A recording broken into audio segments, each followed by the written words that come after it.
What's up, college football fans and Mean Green fans? Sonoy Valente here once again with the Mean Green Show today, joined by Miles, and we're going to recap the UNT UAB game and kind of go into all the things that happened and things that might be happening with the football program right now. But before we get into all of that, guys, you already know the drill. If you're a fan of college football, G5 football, any or all of the above, consider hitting that like and subscribe button because that's truly all that we talk about. Miles, thanks for jumping on, man. How you been? I know it's been a couple of these before or since we've hooked up again. The schedule's missing each other and whatnot, but I know it's been a tough weekend for Mean Green fans like ourselves, and I'm also a Cowboys fan, so that doesn't help. So it's been hard, but how are you doing? And where's your headspace at? Well, I'm doing good. Hopefully, no more power outages unlike last time. That was not good. What was that? Was that after? I think it was after Western, if I remember correctly. Our was that UTSA? Was that I can't remember one of UTSA. the I think it was. two. I'm pretty sure it was UTSA because I don't know, but I remember that was just really frustrating.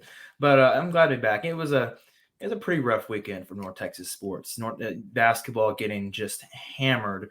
There's some excuses you could make, and I made some of them. But this rough weekend, North Texas had a big opportunity to clinch the conference championship game, and most likely in San Antonio. But didn't get done. Oh well. They're going to have to have an off week, and they're going to have to do it at the end of Thanksgiving. So it was a really, really rough game to watch. I'm not going to lie to you. There was only about one quarter where I was like, you know what, this team looks really good, and the rest of the game was just downhill from there. But yeah, I'm glad to be back on. It's been a while. Hopefully we can get a win, and I can be very positive after the Rice win. So hopefully. Yes, here's to that. But a little bit of different business to talk about real quick. Taylor Bryan, if you don't know who he is, he's a senior associate athletic director at North Texas, and he reached out to a lot of us, myself, Miles, Mean Green Nation, Go Mean Green. I'm not sure if Bruni is doing this or not in the green room. JD is, but anyway, moral of the story is we all have our own little ticket thing that we're promoting, and we each have a little like a Mean Green Show one and the NTSN one and this, that, and the other. And we're all competing for some Nike, UNT Nike paraphernalia amongst a few other things potentially. But I really got to give it to Taylor, really creative. I mean, there's a lot of podcasts that talk about North Texas and a really creative way to try to, just get us engaged and ultimately try to fill as many seats as we can for the Rice game. Just it's a big game, a lot on the line, a lot on the line. And Rice, they've been hot and cold, so it's there's no real give me's at this point. But anyway, I'll leave my personal link in the description below if you don't already have ticket accommodations. I know Miles is on his Twitter, and everybody else who's doing this is on their Twitter as well. But moral of the story, pack apogee, and let's rally and get back to San Antonio, Lord willing. But Lord willing. yeah. All right. So jumping into this UAB game, at first, Miles, we went down 14-0, and I was starting to feel a little like last year. But man, by God, like I can't really remember in recent memory this team coming back from a deficit, especially 14-point deficit, and really doing much. And then here they come. Not only come back, they go up by a touchdown. They go up by a touchdown to make it 21-14. And that might have been one of the highest highs I felt towards this team as far as feeling good, just seeing them overcome adversity and come back. I said, man, if they do this, like this will really bode well for the remaining games, however many there's left. But then, unfortunately, the second half, it just was all UAB from there on out. Ani, I think he had like a 48 completion percentage, one touchdown, no picks, so that's good. One rushing touchdown from Ani, but yeah, not the games we've now become accustomed to seeing him play, and he was playing really well prior to the UAB game. And I know being limited in the running back room probably hurts, but still, we put up, I think, 99 yards with a 2 between Ragsdale. Rushing was what was it? It was 105 Oh, because Ani 105. had the Oh, 6. yeah. It was if we Yeah. don't count Ani, it's 99, but Yeah. count Ani, it's 105. So not bad. Yeah. Yeah, finds Damon Ward for the walk-in touchdown, hit Jair Shorter on a deep ball, and obviously getting the tight ends involved as well too. And defensively, I mean, they looked good for a half. I mean, Logan Wilson's kind of turning himself into a little bit of a honey badger, a little turnover king. So caused a fumble, and I think Faulkner picked it up. And Mason Richards gets his sack, and really looked really solid for the first half. But then second half, man, just both sides of the ball really. It just wasn't. I don't know. I'm not sure what happened. If UAB just dialed it up. I know that Dylan Hopkins coming back. Maybe he just needed a half to get back in the groove of things. But anyway, Miles. So what are your takeaways from from this past UAB game? And Well, I mean, it's a lot to say because the first quarter was, the first quarter was probably the worst football they played defensively. Just how UAB was gaining control. Now, at the same time, this entire thing, I think, is based off of what the offense did to provide to the defense. The offense in the first quarter, the fumble on a missed block by, I think it was Isaiah Johnson, or it was Ragsdale Johnson and missed block. Someone had missed block, and the blindside on a ball came out. UAB got the ball at like the 30-yard line, 35-yard line. There's great field position. They score. You can't do a whole lot about that. That's tough to defend on.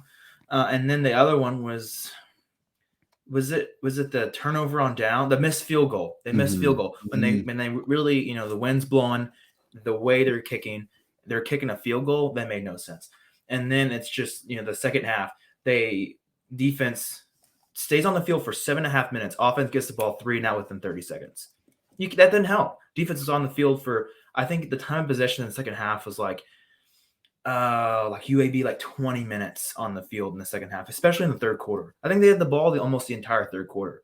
The offense did not help them get off. The defense could not quite get off the field, but the offense didn't help them because they were right back on the field within a minute of playing.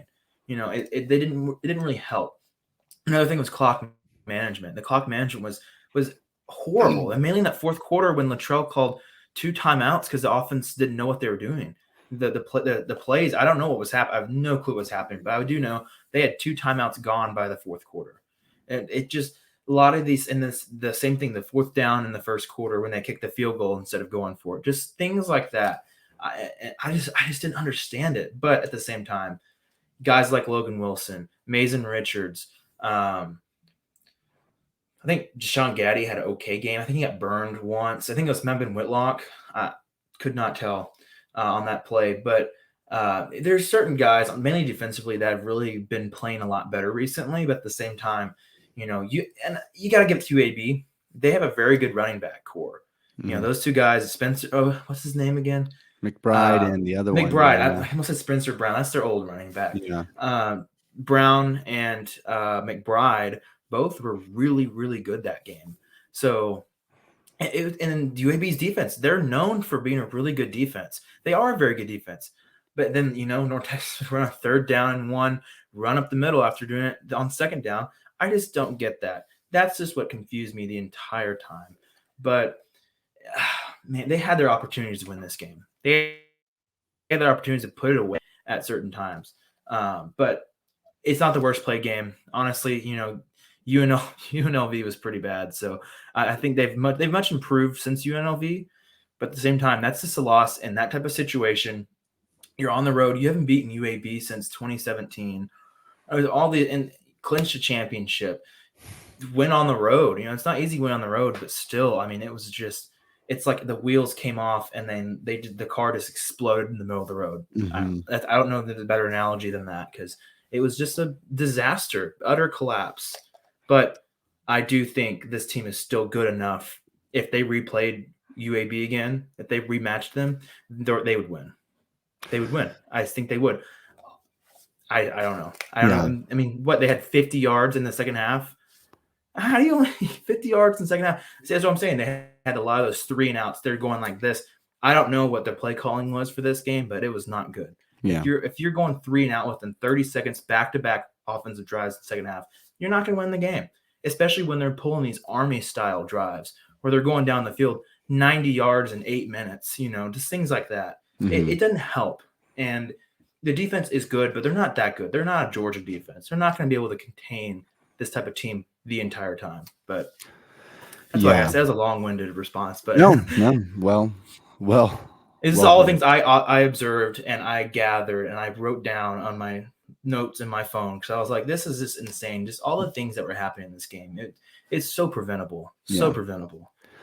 Yeah, kind of bad news, good news. But, I mean, bad news is, 20-point loss, whatever it was. Unfortunately, that hasn't been the rarest thing under Seth Luttrell. Sometimes we really know how to lose when we lose. And as much as the UTSA, I'm serious. I mean, that really hurt my soul. Losing that way, went down to the wire. I'd much rather lose like that than lose like this. Yeah, I'm with you. I am with you. But it kind of also like attests like, okay, this team, like, again, a loss is a loss, but like, if you're in those games, it's just a bit different. But just to kind of have this, I don't know, just this long resume of really losing games is just not a good look. Is the bad news. The good news is, if you do beat Rice, you are in the Conference USA championship game. And should you happen to win that game, no one's going to care about the UAB game, myself included. I mean, all right, whatever, who cares? If you can shell out a Conference USA championship on the way out. But, what's scary is, there's potential to get rocked down there, by UTSA, who is a better team than UAB. But anyway, we'll see how that goes. We'll talk about that, I'm sure, a lot if we do in fact beat Rice, which again, there's no good news. So that's going to be a tight one. Need everyone there. But real quick, Miles, before we jump off here. Okay, so if you can kind of share your thoughts on Coach Luttrell and where do you think he is? I don't think it's a done deal yet. I think I don't know. I mean, it puts Ren Baker in a real tight spot. But if hypothetically they were to beat Rice and go to UTSA and it would get dragged, I don't know. I just don't know if he brings Coach Luttrell back at that point. I mean, I'm not sure, but what are your thoughts on the situation with Coach Luttrell as it sits currently? Oh, that's a tough question. Just because I think if he would have, let's say we lost to Western Kentucky, right now we would be at 5 wins. Let's say we don't beat Rice and we didn't beat Western Kentucky, then you don't get to a bowl game. And that's the thing where it's like I start questioning more. But at this rate, I think he's safe. I think he's perfectly fine. Now, will it bring a lot of pressure for next year? Because next year's schedule is not a gauntlet. It's more of like, it's pretty good. And we saw next year's schedule for home, at least. We host Cal, we host UTSA, Memphis, UAB. Those are 4 huge games. And La Tech on the road. A lot of these teams on the road. So I think I feel like if North Texas is a good enough team to beat UTSA, that's the thing. They can go down there and they can definitely beat them. They should have beat them that first game. Just first quarter mistakes. If you play better in the first half, you win that game. Same for UTSA as well. But they can definitely go down there and win that game. If they lose, let's say they lost like they did to FAU in the conference championship game, 2017, which was awful. I turned that game off in the third quarter. I don't do that very often. It takes a lot to turn it off. Then I still think he's fine. But if you go, let's say we lose that championship game, because we're making a bowl game if we make the conference championship, no doubt. We go to that bowl game and we play like a team like Wyoming or, I don't know, some middle of the pack G5 team. And we lose that game, we're 7-7. That's first of all, it's a very weird record, but that's a record that you got to make a lot of tough choices. And honestly, I still think he's safe. I still think he comes back next year, but it's who knows? It's really a who knows situation because it's just so hard to tell what happens because anything can happen in these next 3 games. We could lose out. We could definitely lose out, or we could win out, or we could split. You know, there's just so many things. And I can't split 3, but you know what I mean. There's a good chance that they play great. When beat Rice, you're 7-5, you go to the championship. You beat UTSA somehow, You know, they look really good right now. You beat UTSA, then you beat some random team in that bowl game. He's fine. I still think he's fine though. I don't see any of this affecting him next year. If we get blown out in all those 4 big games I said at home, then we got a problem. But that's way down there. That's a 9-10 month in advance. So yeah, I mean 8 or 9 wins is still on the table for this season. If we can get 9 wins, that is insane. A huge record.